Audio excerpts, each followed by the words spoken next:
2 రోజుల పర్యటన కోసం సీఎం చంద్రబాబు సింగపూర్కు చేరుకున్నారు. తెలుగు ప్రజలు, ఎన్ఆర్ఐలు చంద్రబాబుకు ఘన స్వాగతం పలికారు. అందరినీ పలకరించిన సీఎం చంద్రబాబు వారితో ఫోటోలు దిగారు. ఆంధ్రప్రదేశ్లో పెట్టుబడులను ఆకర్షించడం మరియు రాజధాని అమరావతి నిర్మాణ ప్రాజెక్టులను వేగవంతం చేయటమే లక్ష్యంగా ముఖ్యమంత్రి చంద్రబాబు నాయుడు 2 రోజుల సింగపూర్ పర్యటనను ప్రారంభించారు. ఈ పర్యటనలో భాగంగా సింగపూర్కు చేరుకున్న సీఎంకు అక్కడి తెలుగు ప్రజలు, ఎన్ఆర్ఐలు ఘనస్వాగతం పలికారు. ఈ పర్యటనలో సీఎం పలువురు కీలక వ్యక్తులతో వరుస సమావేశాలు నిర్వహించనున్నారు. సింగపూర్ భారత హై కమిషనర్తో మొదలుకొని ఆ దేశ ప్రధాని లారెన్స్ వాంగ్, పలువురు మంత్రులు, గూగుల్ క్లౌడ్ ప్రతినిధులు, national university of Singapore president మరియు వివిధ వాణిజ్య సంస్థల అధిపతులతో చంద్రబాబు చర్చలు జరపనున్నారు. 2వ రోజు పర్యటనలో భాగంగా ముఖ్యమంత్రి వరల్డ్ సిటీస్ సమ్మిట్లో ప్రసంగించడంతో పాటు పలు ఎగ్జిబిషన్లను ప్రదర్శించనున్నారు. అలాగే సిఐఐ నిర్వహించే రోడ్ షోలో పాల్గొని అమరావతి అభివృద్ధిపై దృష్టి సారించనున్నారు. ఈ పర్యటన ముగించుకుని ముఖ్యమంత్రి 16వ తేదీ రాత్రి స్వదేశానికి తిరిగి రానున్నారు.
పల్నాడు జిల్లా అచ్చంపేట మండలం కోనూరులో విషాద ఘటన చోటు చేసుకుంది.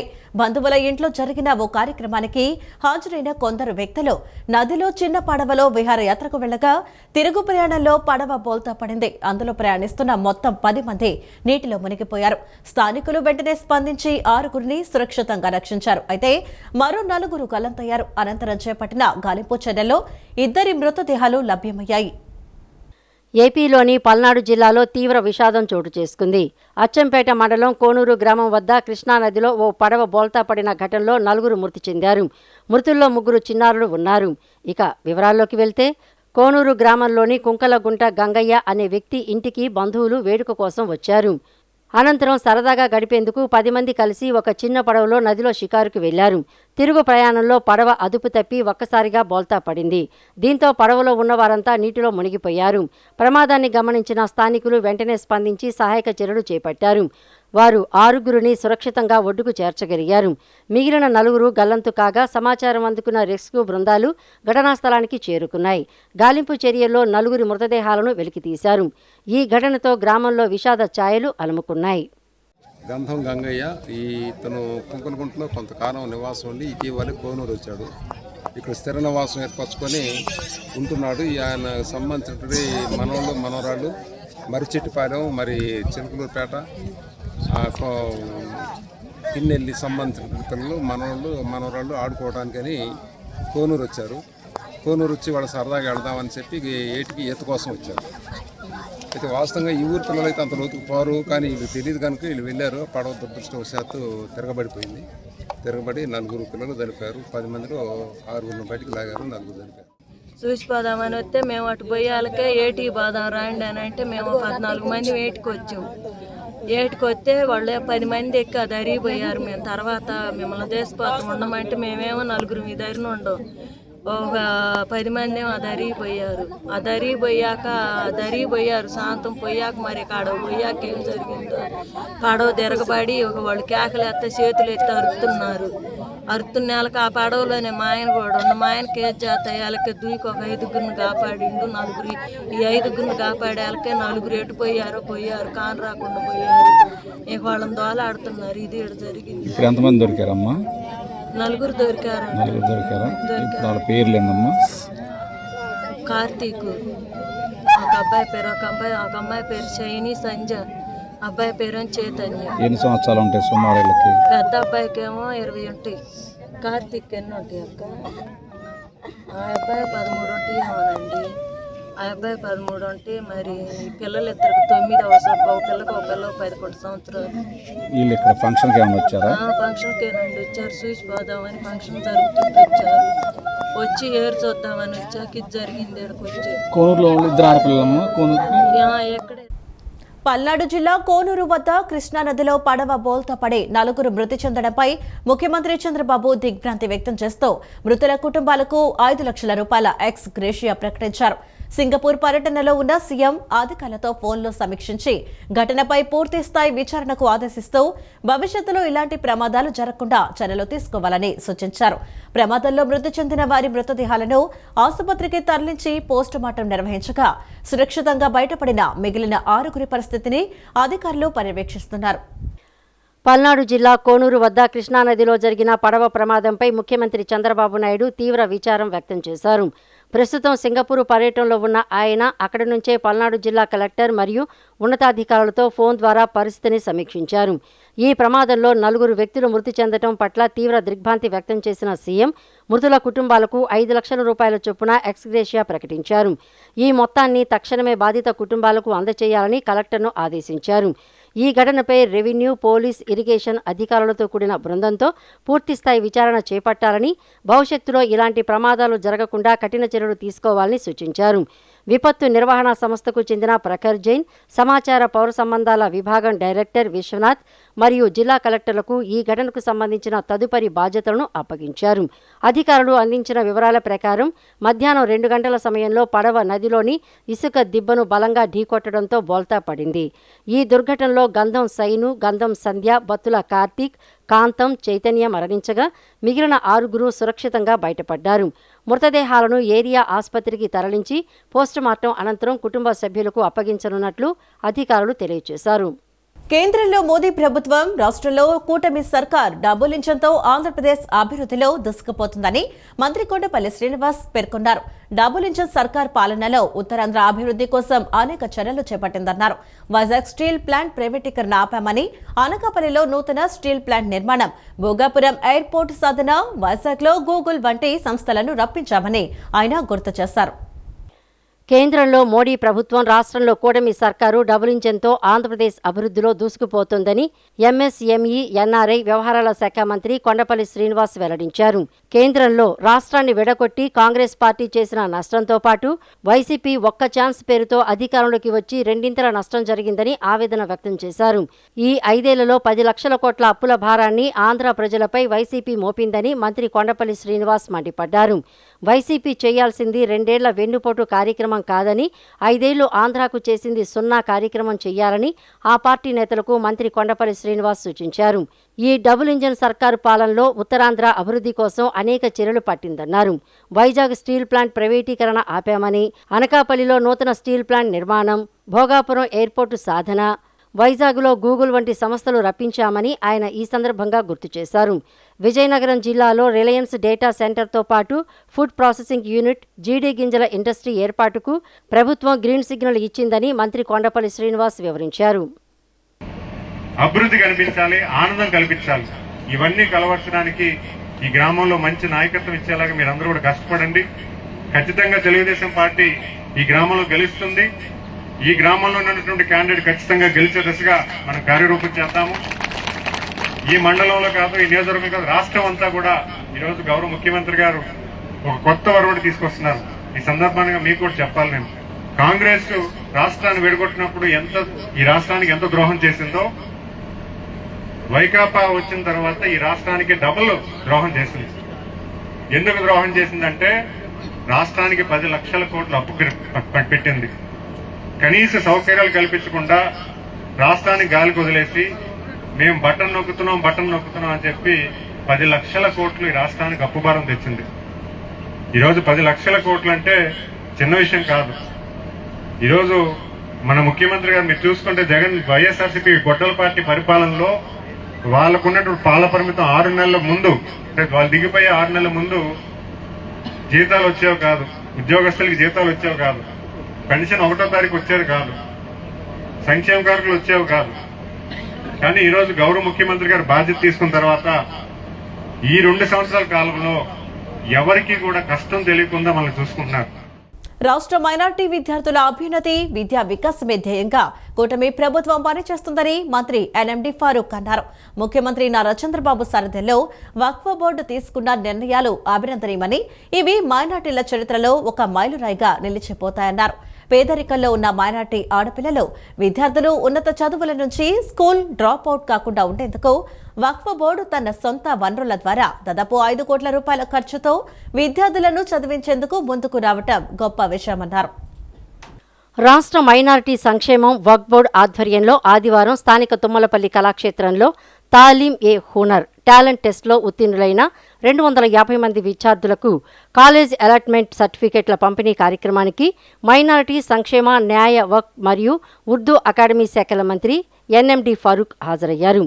ఈ సందర్భంగా ఆయన మాట్లాడుతూ, గతంలో ముఖ్యమంత్రి నారా చంద్రబాబు నాయుడు పరిపాలనా కాలంలో ముస్లిం విద్యార్థులు బాగా చదువుకొని మంచి స్థాయికి చేరుకున్నారని తెలిపారు. రాష్ట్ర మైనారిటీ విద్యార్థుల అభ్యున్నతి, విద్యా వికాసమే ధ్యేయంగా వక్ఫ్ బోర్డు తీసుకున్న నిర్ణయాలు అభినందనీయమని, ఇవి మైనారిటీల చరిత్రలో ఒక మైలురాయిగా నిలిచిపోతాయని అన్నారు. పేదరికంలో ఉన్న మైనారిటీ ఆడపిల్లలు, విద్యార్థులు ఉన్నత చదువుల నుంచి స్కూల్ డ్రాపౌట్ కాకుండా ఉండేందుకు వక్ఫ్ బోర్డు తన సొంత వనరుల ద్వారా దాదాపు 5 కోట్ల రూపాయల ఖర్చుతో విద్యార్థులను చదివించేందుకు ముందుకు రావడం గొప్ప విషయమని పేర్కొన్నారు. 10వ తరగతిలో 450 మార్కులకు తగ్గకుండా అర్హత సాధించిన విద్యార్థులకు ప్రత్యేక పరీక్ష ద్వారా ఎంపిక చేసి ఉచిత రెసిడెన్షియల్ విద్యా కార్యక్రమాన్ని అందిస్తున్నారని తెలియజేశారు. కాబట్టి డిఎస్సిలో మన జనాభా దాదాపు 7.5% ఉంటే మనం ఈరోజు 11.5% నిరుద్యోగుల పిల్లలతో కలుపుకుంటే 11.5% మంది పిల్లలు వీళ్ళు టీచర్లు అయినారంటే మనం ఆలోచన చేసుకోవాల్సి వస్తుంది. కాబట్టి దీనికి కారణం లోకేష్ బాబు గారు, చంద్రబాబు నాయుడు గారు. ఒక విజన్ ఉండాలి, ఒక పని చేయాలని ఒక ఆలోచన రావాలి. ప్రభుత్వం నడిపే వారికి ఏ రకంగా నడిపించాలో అని తెలియాలి. ఆ మౌజన్లకు డబ్బులు ఇస్తున్నాం, ఇమాములకు డబ్బులు ఇస్తున్నాం. ఎవరికి పుట్టిన ఐడియా ఆయనే పిలిపించి మీటింగ్ పెట్టించి, షరీఫ్ నాడు షరీఫ్ తెలుసు, ఆయనే చెప్పాడు పేద మౌజన్లకు, మేమలకు, పాస్టర్లకు జీతభత్యాలు ఇద్దాం, వాళ్ళు నడవలేని పరిస్థితులు. మరి మసీదులు కూడా జీతభత్యాలు కూడా ఇవ్వాలి, దరిద్రంలో ముస్లింలు ఉన్నారని చెప్పి మేము ఇవ్వడం ప్రభుత్వం ఈరోజు కొన్ని కోట్ల రూపాయలు ఇస్తా ఉన్నాం. సంవత్సరానికి 90 కోట్ల రూపాయలు మీకు ఇవ్వడం జరుగుతూ ఉంది. ఇవన్నీ ఎవరు చేశారో మన ఆలోచన చేయాలి. ఈ ఆలోచన అజీజ్ దట్టిందంటే అజీజ్ కాదు, మిగతా చైర్మన్లు కూడా ఉన్నారు. ఇందాక మైనార్టీ ఫైనాన్స్ కార్పొరేషన్ చైర్మన్ కూడా ఎన్నో ఆలోచనలు ఉన్నాయి. చాలా స్కిల్ ఇచ్చాడు ఆయన ఎండి నాకు. ఈ స్కిల్ డెవలప్మెంట్ అంతా ఇస్తే, ఎందుకంటే ముస్లింల దగ్గర ఎక్కువగా స్కిల్ ఉంది, దాని మీదనే బతుకుతున్నాం మనమంతా. రాష్ట్రంలో 5 ఏళ్లు అధికారం ఇస్తే అభివృద్ధిని గాలి కొదిలేసిన తాడేపల్లి ప్యాలెస్ లో గొడ్డలిపాటి అధ్యక్షుడు మొద్దు నిద్రపోయారని మంత్రి నిమ్మల రామానాయుడు ఎద్దేవా చేశారు. CM Chandrababu, deputy CM Pawan Kalyan, ప్రధాని మోదీల కలయికతో అభివృద్ధి సంక్షేమాన్ని సమాంతరంగా అమలు చేస్తున్నామని స్పష్టం చేశారు. 2029లో అధికారంలోకి వస్తే రప్పారప్ప నరుకుతామని ప్రజలను గొడ్డలిపాటి నాయకులు భయభ్రాంతులకు గురి చేస్తున్నారని మంత్రి నిమ్మల రామానాయుడు తీవ్ర ఆగ్రహం వ్యక్తం చేశారు. వైసీపీ అధినేత వైఎస్ జగన్మోహన్ రెడ్డిపై మంత్రి నిమ్మల రామానాయుడు తీవ్ర ఆగ్రహం వ్యక్తం చేశారు. రాష్ట్రంలో 5 ఏళ్లు అధికారం ఇస్తే అభివృద్ధిని గాలికొదిలేసి తాడేపల్లి ప్యాలెస్లో గొడ్డలి పార్టీ అధ్యక్షుడు మొద్దు నిద్రపోయారని ఎద్దేవా చేశారు. వైసీపీ హయాంలో జగన్ తాడేపల్లి ప్యాలెస్ నుంచి బయటకు వస్తే పరదాలు, బారికేడ్లు, 144 సెక్షన్ 30 యాక్ట్, ముందస్తు అరెస్టులు, హౌస్ అరెస్టులు చేసేవారని ధ్వజమెత్తారు. కూటమి ప్రభుత్వంలో 20 నెలల్లో జరిగిన అభివృద్ధి, సంక్షేమం గొడ్డలి పార్టీ నాయకులకు కనిపించటం లేదా అని మంత్రి నిమ్మల ప్రశ్నించారు. CM Chandrababu, deputy CM Pawan Kalyan, ప్రధాని మోడీల కలయికతో అభివృద్ధి, సంక్షేమాన్ని సమాంతరంగా అమలు చేస్తున్నామని స్పష్టం చేశారు. జగన్ హయాంలో పాలకొల్లులో టిట్కో ఇళ్లు ఇచ్చే కార్యక్రమంలో ప్రోటోకాల్ ప్రకారం ఎమ్మెల్యేగా వేదిక ఎక్కుతుంటే గెంటేసి తనపై గొడ్డలి పార్టీ నాయకులు దాడికి పాల్పడ్డారని ఆగ్రహించారు. 2029లో అధికారంలోకి వస్తే రఫా నరుకుతామని ప్రజలను గొడ్డలి పార్టీ నాయకులు భయభ్రాంతులకు గురిచేస్తున్నారని మంత్రి నిమ్మల రామానాయుడు తీవ్ర ఆగ్రహం వ్యక్తం చేశారు. సుప్రీంకోర్టు తీర్పు ప్రకారం 2030 ఆగస్టులోపు రిటైర్ అయ్యే వారితో సహా ఇన్ సర్వీస్ ఉపాధ్యాయులందరూ టెట్ పాస్ అవ్వాలనే నిబంధన విధించడం న్యాయబద్ధం కాదని, టెట్ నిబంధనలు లేని కాలంలో నియామకమై ప్రస్తుతం 50 నుండి 55 ఏళ్లు దాటి రిటైర్మెంట్కు దగ్గరగా ఉన్న ఉపాధ్యాయులు ఒక పక్క పాఠాలు చెబుతూ మరోపక్క పరీక్షకు ప్రిపేర్ కాలేక తీవ్ర ఆందోళనలో ఉన్నారని డెమోక్రాటిక్ పీఆర్టీయూ ఆంధ్రప్రదేశ్ రాష్ట్ర అధ్యక్షులు, ఉపాధ్యాయ సేవాదళ్ జాతీయ కన్వీనర్ డాక్టర్ డి శ్రీను ఆవేదన వ్యక్తం చేశారు. పార్లమెంట్లో తక్షణమే చట్ట సవరణ చేసి ఇన్ సర్వీస్ ఉపాధ్యాయులకు టెట్ నుండి మినహాయింపు ఇవ్వాలని, దీనిపై రాష్ట్ర ప్రభుత్వం కూడా ప్రత్యేక చొరవ చూపి కేంద్రంతో మాట్లాడాలని ఆయన డిమాండ్ చేశారు. Forum of registered teachers organisation ఆధ్వర్యంలో విజయవాడ గాంధీనగర్లోని డెమోక్రాటిక్ పీఆర్టీయూ కార్యాలయంలో టెట్ నిబంధనలపై రాష్ట్ర స్థాయి రౌండ్ టేబుల్ సమావేశం జరిగింది. ఈ సందర్భంగా డెమోక్రాటిక్ పీఆర్టీయూ ఆంధ్రప్రదేశ్ రాష్ట్ర అధ్యక్షులు, ఉపాధ్యాయ సేవాదళ్ జాతీయ కన్వీనర్ డాక్టర్ డి శ్రీను మాట్లాడుతూ, సుప్రీంకోర్టు తీర్పు ప్రకారం 2030 ఆగస్టులోపు రిటైర్ అయ్యే వారితో సహా ఇన్ సర్వీస్ ఉపాధ్యాయులందరూ టెట్ పాస్ అవ్వాలనే నిబంధన విధించడం న్యాయబద్ధం కాదన్నారు. టెట్ నిబంధనలు లేని కాలంలో నియామకమై ప్రస్తుతం 50 నుండి 55 ఏళ్లు దాటి రిటైర్మెంట్కు దగ్గరగా ఉన్న ఉపాధ్యాయులు ఒక పక్క పాఠాలు చెప్తూ మరోపక్క పరీక్షకు ప్రిపేర్ కాలేక తీవ్ర ఆందోళనలో ఉన్నారని ఆవేదన వ్యక్తం చేశారు. కాబట్టి పార్లమెంటులో తక్షణమే చట్ట సవరణ చేసి ఇన్ సర్వీస్ ఉపాధ్యాయులకు టెట్ నుండి మినహాయింపు ఇవ్వాలని, దీనిపై రాష్ట్ర ప్రభుత్వం కూడా ప్రత్యేక చొరవ చూపి కేంద్రంతో మాట్లాడాలని డిమాండ్ చేశారు. 2030 ఆగస్టులోపు రిటైర్ అయిపోయేటువంటి వారందరూ కూడా ఆగస్టు వరకు ఉన్నటువంటి ఉపాధ్యాయులు అందరూ కూడా రిటైర్ ఉన్నటువంటి ఉపాధ్యాయులు టెట్ను పాస్ అవ్వాలనేటువంటి ఒక నిబంధన పెట్టిన దరిమిల దాని మీద ప్రభుత్వానికి ఒక సూచన చేయడం కోసం ఈ సమావేశాన్ని ఏర్పాటు చేసుకోవడం జరిగింది. ముఖ్యంగా ఈ టెట్కి సంబంధించిన నిబంధనలు లేని సమయంలో అనేక మంది, వేలాది మంది ఉపాధ్యాయులు ఉద్యోగాలు నియామకమయ్యారు. మరి ఆ సంబంధం లేనటువంటి టెట్ని మళ్ళీ పాస్ అవ్వాలని సుప్రీంకోర్టు నిర్ణయం విధించింది. కాబట్టి కేంద్ర రాష్ట్ర ప్రభుత్వాలు దీని మీద చట్ట సవరణ చేయాలని, ముఖ్యంగా పార్లమెంటులో చట్ట సవరణ జరిగి ఇన్ సర్వీస్ ఉపాధ్యాయులకి టెట్తో పని లేకుండా అవకాశం కల్పించాలనే ఉద్దేశం. 2001 వచ్చినటువంటి రిక్రూట్మెంట్ నామ్స్ ఏవైతే ఉన్నాయో వాటిని తూచా తప్పకుండా మన స్టేట్ గవర్నమెంట్ అనేది డిఎస్సి నిర్వహిస్తూ ఉంది. కాబట్టి వాళ్ళకి ఏదైతే నామ్స్ ఉన్నాయో వాటన్నిటినీ కూడా ఫుల్ఫిల్ చేస్తున్నారు. కాబట్టి వీళ్ళకి అదనంగా ఉండేటటువంటి టెట్ అనేది ఒక అడిషనల్ క్వాలిఫికేషన్ తప్ప ఇది తప్పనిసరి చేయటం అనేది సమంజసం కాదని, ఇప్పుడు మన ఫెడరల్ స్ట్రక్చర్లో ఉన్నటువంటి మన భారతదేశంలో స్టేట్ ఆర్టికల్ 309 ప్రకారం మన స్టేట్కు ఉన్నటువంటి పవర్స్ను ఉపయోగించుకుని మన రాష్ట్రం ఈ విషయాన్ని కేంద్రం దృష్టికి తీసుకెళ్లాలని చెప్పేసి నవ్యాంధ్ర టీచర్స్ అసోసియేషన్, వ్యాయామ, భాషా పండితుల 1998 డిఎస్సి, రూటా, పీజీటీ వంటి పలు ఉపాధ్యాయ సంఘాలు పాల్గొన్న ఈ సమావేశం ద్వారా ఉపాధ్యాయులకు తక్షణ ఉపశమనం కలిగించేలా ప్రభుత్వం నిర్ణయం తీసుకోవాలని సంయుక్తంగా విజ్ఞప్తి చేశారు. అంగన్వాడీ వర్కర్లు, హెల్పర్లు, మినీ వర్కర్ల సమస్యలను పరిష్కరించాలని కోరుతూ జూలై 10వ తేదీన రాష్ట్ర వ్యాప్తంగా అన్ని జిల్లా కలెక్టరేట్ల వద్ద భారీ ఆందోళనలు నిర్వహించనున్నట్లు యూనియన్ అధ్యక్షులు జి బేబీరాణి, ప్రధాన కార్యదర్శి కె సుబ్బరావమ్మ తెలిపారు. రాష్ట్రంలో పెండింగ్లో ఉన్న మినీ సెంటర్లను మెయిన్ సెంటర్లుగా మార్చాలని, అంగన్వాడీలపై పనిభారం పెంచుతున్న నవతన యాప్ను తక్షణమే రద్దు చేయాలని కోరారు. అంగన్వాడీ వర్కర్లు, హెల్పర్లు, మినీ వర్కర్ల సమస్యలను పరిష్కరించాలని కోరుతూ జూలై 10వ తేదీన రాష్ట్ర వ్యాప్తంగా అన్ని జిల్లా కలెక్టరేట్ల వద్ద భారీ ఆందోళన నిర్వహించనున్నట్లు యూనియన్ అధ్యక్షులు జి బేబీరాణి, ప్రధాన కార్యదర్శి కె సుబ్బరావమ్మ తెలిపారు. రాష్ట్రంలో పేద గర్భిణీలు, బాలింతలు, చిన్నపిల్లలకు అంగన్వాడీలు ఎన్నో సేవలు అందిస్తున్నప్పటికీ పెరుగుతున్న ధరలకు అనుగుణంగా కేంద్ర ప్రభుత్వం 2014 నుండి రాష్ట్ర ప్రభుత్వం 2019 నుండి ఒక్క పైసా కూడా వేతనాలు పెంచలేదని వారు ఆవేదన వ్యక్తం చేశారు. ఐసీడీఎస్ బడ్జెట్ పెంపు, వేతనాల పెంపు కోసం 2023 డిసెంబర్లో తాము 42 రోజుల పాటు చారిత్రాత్మక సమ్మె చేశామని గుర్తు చేశారు. ఆ సమయంలో 2024 జూలైలో వేతనాలు పెంచుతామని మరియు ఇతర సమస్యలు పరిష్కరిస్తామని ప్రభుత్వం మినిట్స్ కాపీ ఇచ్చిందని, అయితే కూటమి ప్రభుత్వం అధికారంలోకి వచ్చి 2 ఏళ్లు పూర్తయినా మరియు అనేక మార్లు విన్నవించినా నేటికి వేతనాలు పెంచలేదని మండిపడ్డారు. 2022లోనే సుప్రీంకోర్టు అంగన్వాడీలకి గ్రాట్యుటీ అమలు చేయాలి అని చెప్పేసి తీర్పిచ్చింది. మరి అప్పటి నుంచి అమలు చేస్తారా, లేకపోతే 2025 మార్చి 7వ తారీఖున మన రాష్ట్రంలో అంగన్వాడీలకి గ్రాట్యుటీ అమలు చేస్తామని చెప్పేసి జీవో వచ్చింది. మరి అప్పటి నుంచి అమలు చేస్తున్నారా, లేకపోతే 2025 డిసెంబర్ తర్వాత చాలామంది రిటైర్డ్ అవుతూ ఉన్నారు. మరి రిటైర్డ్ అయిన వాళ్ళకి ఇప్పటికీ కొంతమందికి ₹1,00,000 ఇస్తూ ఉన్నారు, హెల్పర్లకి 40,000 ఇస్తూ ఉన్నారు, కొన్ని జిల్లాల్లో 60,000 వేశారు. ఏమిటి ఈ తారతమ్యం అని చెప్పేసి మేము అడుగుతా ఉన్నాం. అందుకని ఇలాంటి అనేక అనుమానాలకి గ్రాట్యుటీ ఇంప్లిమెంటేషన్లో అంగన్వాడీ వర్కర్లు చాలా అనుమానాలు రేకెత్తిస్తూ ఉన్నాయి. అందుకని నిర్దిష్టమైన గైడ్లైన్స్ తోటి ఫలానా తారీఖు నుండి పేమెంట్ ఆఫ్ గ్రాట్యుటీ యాక్ట్ మన రాష్ట్రంలో అమలు చేస్తున్నామనే నిర్దిష్టమైన సర్క్యులరు ఐసీడీఎస్ డిపార్ట్మెంట్ని ఇవ్వాలి అని చెప్పేసి మేము కోరుతాం. మేము అధికారంలోకి వచ్చే మీ సమస్యలు పరిష్కరిస్తామని చెప్పి ఇప్పుడేమో హెల్పర్స్ విషయం, ప్రమోషన్ విషయంలో వాళ్ళ కడుపు కొట్టడానికి ప్రయత్నం చేస్తున్నటువంటి పరిస్థితి. వెంటనే రాజకీయ వేధింపులు మానుకోవాలని, హెల్పర్స్ అర్హులైన వాళ్ళందరికీ కూడా హెల్పర్స్కు ప్రమోషన్లు కల్పించాలని, 5 సంవత్సరాల సర్వీసు నిబంధన తొలగించాలని చెప్పి మేము సిఐటిగా అంగన్వాడీ వర్కర్స్ అండ్ హెల్పర్స్ యూనియన్గా మేము తెలియజేసుకుంటున్నాము. అలాగే రాబోయేటువంటి కాలంలో అంగన్వాడీ సమస్యలు పరిష్కారం చేయాలి.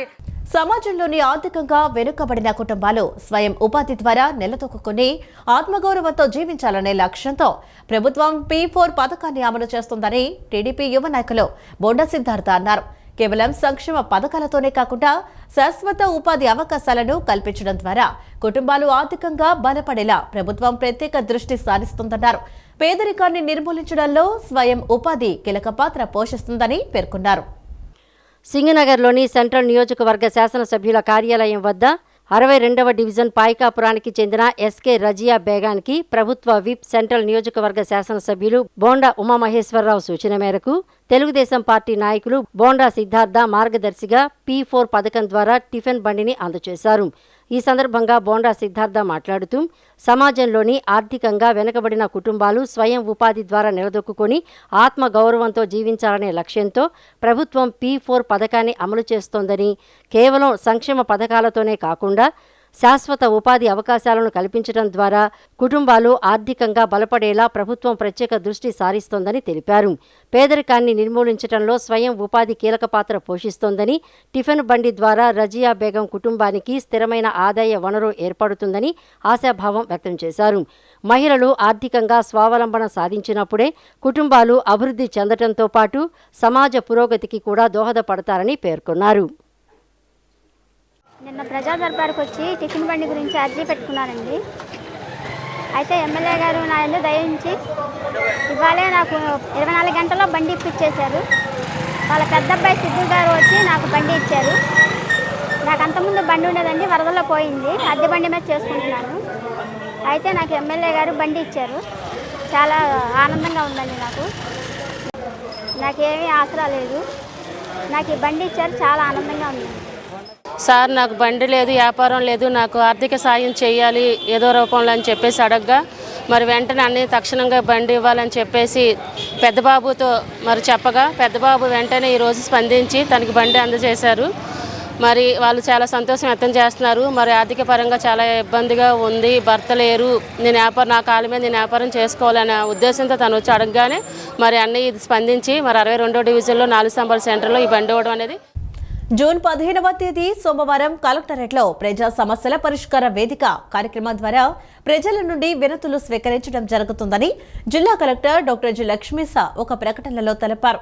కలెక్టరేట్, డివిజన్, మున్సిపల్, మండల కేంద్రాల్లో సంబంధిత అధికారులు ప్రజలకు అందుబాటులో ఉండి అర్జీలు స్వీకరిస్తారన్నారు. జూన్ 15వ తేదీ సోమవారం కలెక్టరేట్లో ప్రజా సమస్యల పరిష్కార వేదిక కార్యక్రమం ద్వారా ప్రజల నుండి వినతులు స్వీకరించడం జరుగుతుందని జిల్లా కలెక్టర్ డాక్టర్ జి. లక్ష్మీశ ఒక ప్రకటనలో తెలిపారు. ప్రభుత్వ ఆదేశాల మేరకు ప్రజా సమస్యల పరిష్కారానికి PGRS ద్వారా అర్జీల స్వీకరణ చేపట్టనున్నట్లు తెలిపారు. కలెక్టరేట్, డివిజన్, మున్సిపల్, మండల కేంద్రాల్లో సంబంధిత అధికారులు ప్రజలకు అందుబాటులో ఉండి అర్జీలు స్వీకరిస్తారని అన్నారు. అదేవిధంగా కలెక్టర్ కార్యాలయ శ్రీ పింగళి వెంకయ్య సమావేశ మందిరంలో రెవెన్యూ క్లినిక్ సేవలు కూడా అందుబాటులో ఉంటాయని, ప్రజలు ఈ అవకాశాన్ని సద్వినియోగం చేసుకోవాలని కలెక్టర్ కోరారు. అదేవిధంగా అర్జీదారులు తమ అర్జీలను meekosom.ap.gov.in వెబ్సైట్ నందు నమోదు చేసుకోవచ్చని, నమోదైన అర్జీల స్థితి, సంబంధిత సమాచారం తెలుసుకునేందుకు 1100కి నేరుగా కాల్ చేయవచ్చని పేర్కొన్నారు. ప్రజల సమస్యలను తెలుసుకుని వాటిని వెంటనే పరిష్కరించే దిశగా ప్రతి సోమవారం నిర్వహిస్తున్న ప్రజా ఫిర్యాదుల పరిష్కార వేదికను ఈ సోమవారం కూడా విజయవాడ నగరపాలక సంస్థ ప్రధాన కార్యాలయంతో పాటు జోనల్ కార్యాలయంలో కూడా నిర్వహిస్తున్నట్లు విజయవాడ నగరపాలక సంస్థ కమిషనర్ ధ్యానచంద్ర ఒక ప్రకటనలో తెలిపారు. నగరపాలక సంస్థకు సంబంధించిన సమస్యలన్నీ ప్రజలు తమ దగ్గరలోని కార్యాలయంలో సంప్రదించవచ్చని, ఉదయం 10 గంటల నుండి మధ్యాహ్నం 1 గంట వరకు ఫిర్యాదులను స్వీకరిస్తారని, అధికారులందరూ జోనల్ కార్యాలయాలతో పాటు ప్రధాన కార్యాలయంలో కూడా అందుబాటులో ఉంటారని, కావున ప్రజలందరూ ఈ అవకాశాన్ని సద్వినియోగం చేసుకోవాలని అన్నారు.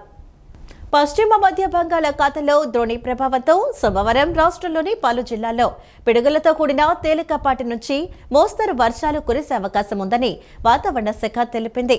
ఉరుములు, ఈదురుగాలుల సమయంలో చెట్లు, హోర్డింగ్స్ కింద నిలబడవద్దని, కృష్ణా నది పరివాహక ప్రాంతాలు, లోతట్టు ప్రాంతాల ప్రజలు అప్రమత్తంగా ఉండాలని హెచ్చరించారు. పశ్చిమ మధ్య బంగాళాఖాతం దక్షిణ కోస్తాంధ్ర నుండి తమిళనాడు వరకు నైరుతి బంగాళాఖాతం మీదుగా ద్రోణి విస్తరించి ఉందని విపత్తుల నిర్వహణ సంస్థ మేనేజింగ్ డైరెక్టర్ ప్రఖర్ జైన్ తెలిపారు. దీని ప్రభావంతో సోమవారం మన్యం, అల్లూరి, తూర్పుగోదావరి, పశ్చిమ గోదావరి, ఏలూరు, కృష్ణా, ఎన్టీఆర్, పల్నాడు, ప్రకాశం, మార్కాపురం, నెల్లూరు, నంద్యాల, తిరుపతి జిల్లాల్లో అక్కడక్కడ పిడుగులతో కూడిన తేలికపాటి నుంచి మోస్తరు వర్షాలు కురిసేందుకు అవకాశం ఉందని అన్నారు. అలాగే శ్రీకాకుళం, పోలవరం, అనకాపల్లి, కాకినాడ, కోనసీమ, గుంటూరు, బాపట్ల, చిత్తూరు జిల్లాల్లో అక్కడక్కడ పిడుగులతో కూడిన తేలికపాటి వర్షాలు కురిసే అవకాశం ఉందని వెల్లడించారు.